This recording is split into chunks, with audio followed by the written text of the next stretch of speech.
So, I finally played King of Dragons, and I consistently find myself enjoying how fair and reasonable Capcom's beat-em-ups are.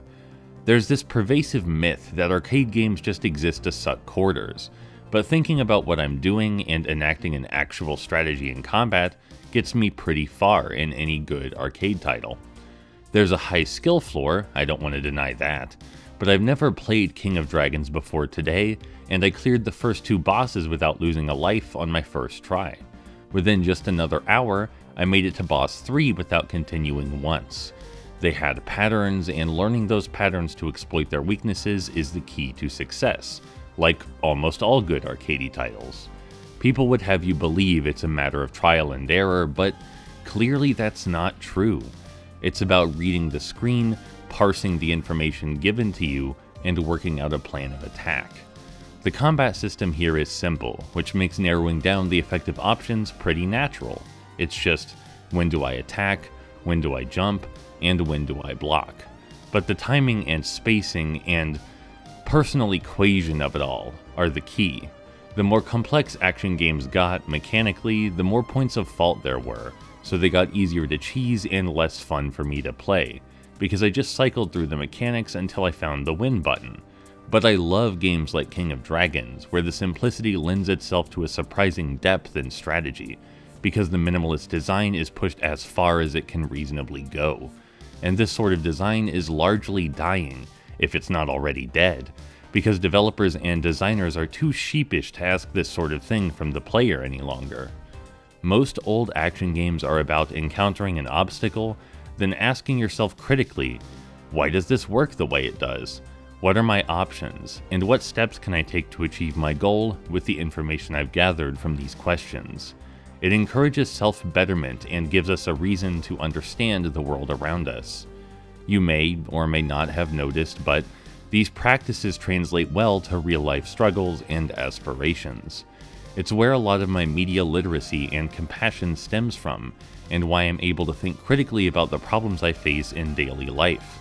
In conversation, in health, in philosophy, in practically any battlefield. Analyzing the landscape before you and choosing how best to navigate it is essential to getting the result you want out of life. And I think art used to regularly encourage that sort of introspective thinking. This is why experiencing challenging art is important. The idea behind challenge is to present the audience or the player with something that's difficult by design, because humans work best within frameworks and systems. Most people will not challenge themselves given the choice to avoid it, so we have to encourage personal development somehow, and by presenting new ideas, concepts, and difficult puzzles in our artistic media, we can enrich culture and encourage a more thoughtful populace. This is especially true of interactive art, because it requires direct player input, and that's also why many people throw a fit when interactive art isn't what they want, because unlike passive media, it's harder to ignore the ideas being presented. But the more convenient we make things for those people, the less reason they have to think critically, because there's less to interpret and less to analyze. Art is an expression of ideas. By virtue of being an expression of ideas, it's going to alienate some, and that alien nature is its benefit, not its detriment.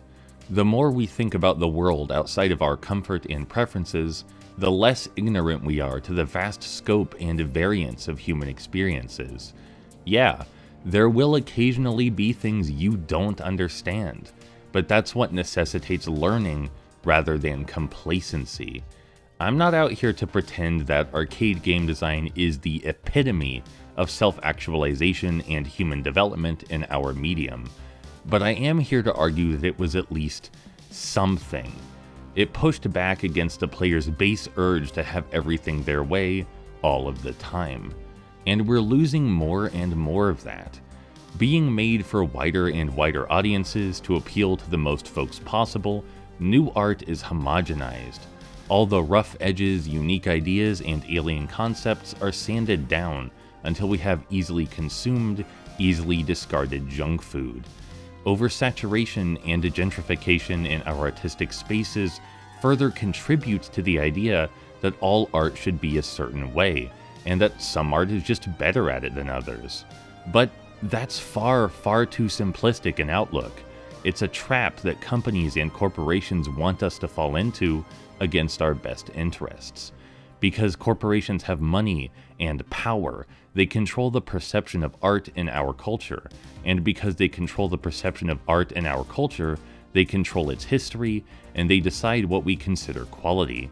Most people don't think about what they consume or how they consume it, so it's easy for companies to tell them they're not missing out on anything when the soul is removed from art. But they are. I think capitalism, even back in the 80s and 90s, is a large reason arcade game design is viewed as outdated. But thinking is never outdated, and most arcade games stand the test of time because they are about exploring their mechanics and ideas to their fullest potential. They're tightly designed to be the best versions of themselves and express ideas with as little compromise as possible. But because they ask for your quarters, somehow that invalidates their design. To a lot of people, it doesn't matter that each enemy type has its own distinctive behaviors because you can just shovel in quarters. Somehow it doesn't matter that the Hydra is one of the most creative beat-em-up bosses because you can just shovel in quarters. But although crude and inefficient, these quarters were still an excuse to get the players to do better, to force familiarity with the design and ideas. When moving to consoles, exchanging quarter munching continues with live systems was a brilliant move. It preserved the challenging designs of arcade classics while creating a more rigid framework for players, making it even more common for them to push themselves and their understanding to new heights. But even this is somehow considered too much by many consumers. It's even become normalized to change old art's design and functionality to make it easier to digest for new audiences. But this inherently defeats the purpose of the original work and destroys its identity. There's something that's difficult to acknowledge about remaking, remastering, and reimagining old art that nobody wants to admit. It's not the same art anymore. Sure, you can say that finally you get to experience this art which was previously inaccessible to you, but no, you can't. Something had to be changed to make it appeal to your sensibilities first, and those changes wouldn't have been made unless they altered the art significantly. That's why they bothered with the changes to begin with. If you really wanted to experience the original art, then you would simply be experiencing the original art. What you're doing instead is effectively giving praise to a shambling corpse wearing the original's flesh like a crude mask. It's a superficial similarity. Discourse around gatekeeping has also damaged our ability to defend aspects or ideas of our culture. This isn't about making room for games which appeal to new demographics, because there's nothing wrong with that. People grow in different directions, and what's challenging and stimulating to me won't necessarily be challenging and stimulating to you. You can have new, fresh, exciting experiences made with experimental design. Some of them won't appeal to me, and that's perfectly fine. They're still beneficial to intellectual and creative growth. But that's usually not what you're getting.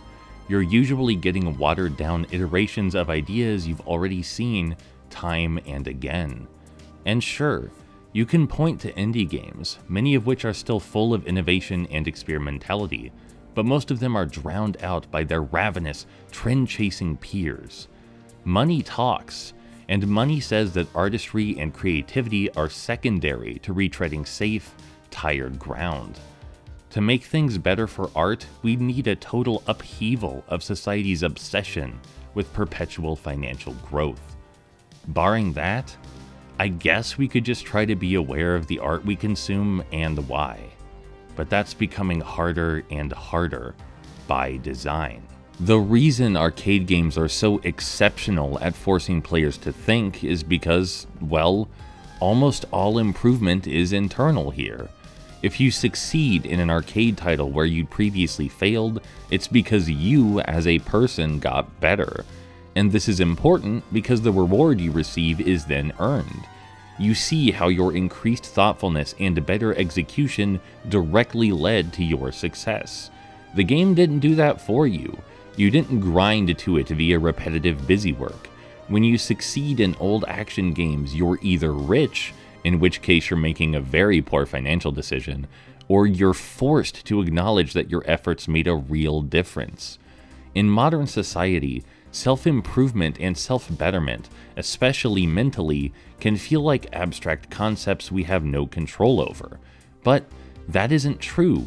With concentrated, critical effort, we can reshape ourselves into a better us. I won't lie, I've become increasingly frustrated over time by companies erasing old art and pretending that it's either insufficient as it is, or elsewise we can now do better, simply because we now have better technology, as though the soul of a game was ever anything but its design and the ideas it presented. More pixels on a screen and more quality of life features do not make a game better. It does not make any art better. The strength of art is in its heart, its soul, the way it demonstrates its complexities and depth to you as you explore its nuances.